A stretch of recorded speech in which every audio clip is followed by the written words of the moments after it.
We're here at San Diego Comic-Con 2024, and joining me out on the balcony are two of the voices from Star Wars Outlaws, Humberly Gonzalez, who plays Kay Vess, and Jay Rincon, the voice behind Indy 5, along with creative director Julian Gerighty. Welcome, everyone. Thank you. Thanks for having us. Outlaws, as the name suggests, features plenty of shady, seedy, dubious characters. Star Wars is known for its scoundrel characters, Han Solo, chief among them. So, since you two are playing the newest additions to the Star Wars Scoundrel Pantheon, what do you think is the appeal of these types of characters? Ooh, I mean, I think for Kay Vess, she is someone who has never actually been face-to-face with the underworld.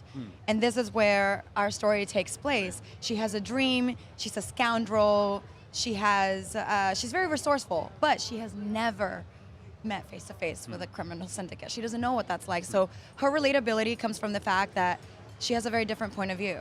And yes, she is a scoundrel, but she's not as cool and collected as a Han Solo or as a Lando. She has a bit more vulnerability. She's kind of rough around the edges. She's got this kind of crack in the armor, and so you get to relate to a character like that. It could be like you or me or anybody out there that's playing, which I think people are going to love. Yeah. Jay, what do you think is the appeal of these scoundrel characters? Absolutely. I mean, it's that devil-may-care attitude, the roguish, fly by the seat of your pants, get in your ship and tear off, escape. This ND5 is a little bit more cooler-headed than Kay Vess, but still along for the ride. So you're zipping around this open world, and you can choose your own adventure and dive in between, Empire Strikes Back and Return of the Jedi, and just immerse yourself. Are there any other characters, fictional or otherwise, that you drew inspiration from for Kay?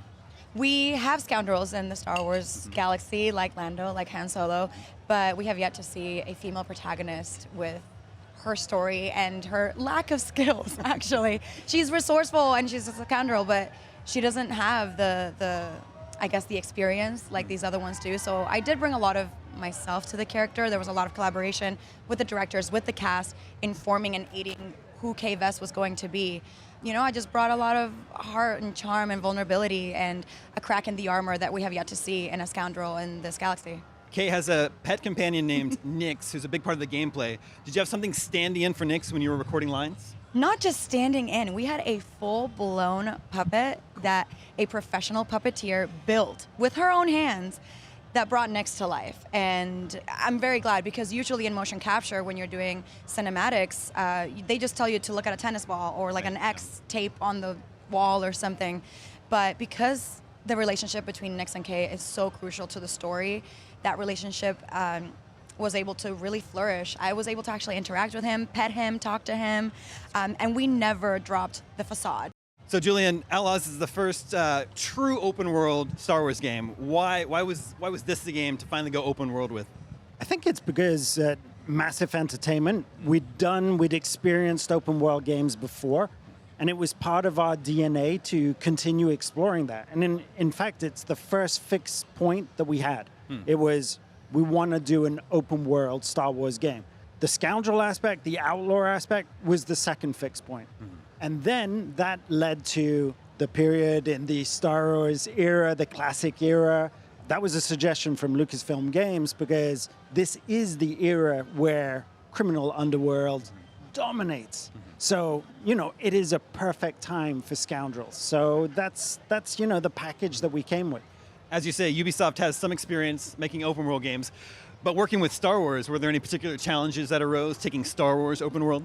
I think it's less challenges from my point of view, more opportunities to bring something to Star Wars. So very, very early on, we looked at the different locations we could go to, and each one of these had to have a component of underworld, Empire presence for gameplay, for the systems that we have, for the reputation system, the wanted systems.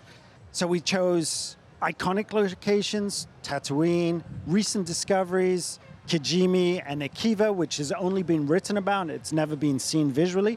And we created, in collaboration with Lucasfilm Games, Toshara, which is a brand new moon. That's a challenge, but hey, how many times are you gonna get to create something and bring something to Star Wars? Yeah.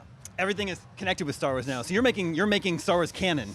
That's a pretty rare opportunity, right? It's got to be exciting for you as a creator. Childhood dream come true.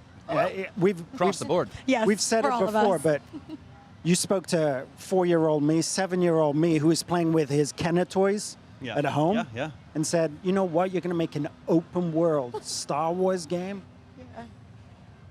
Well, since everything is connected now, you think there's any chance we'll see Kay Vess or Indy 5 in anything else Star Wars? I certainly hope so. That would be amazing. I mean, Yeah. I feel like there's, again, a lot of opportunity for that.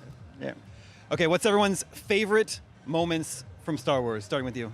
It doesn't have to be from a movie. Ooh, I mean, when you see Jabba the Hutt for the first time in the movies and you saw all the costumes and the creatures and everything, Yeah. I think that was such an iconic moment. And the monster itself, the fact that back in the day that was like, it was real. It was right there, practical. And I love that it gets to have a cameo in our world. And Kay love Vess that has too. no idea who he is. And so that was a really cool, like, full circle moment for me. Like, what? No, I'm very excited that you have Jedi Jabba in the game because we haven't seen that version really since since that movie. How about you? Favorite moment? I mean, it's got to be I Love You, I Know. I mean, that's also It's just... It's true. it's just perfect. Yeah. I'm going to change mine now. No. No. What's yours? Mine, A New Hope, the trash compactor scene. Yes. You had Luke, you had Han, you had this super dangerous situation, and you had this creature that you couldn't see, but compelling danger.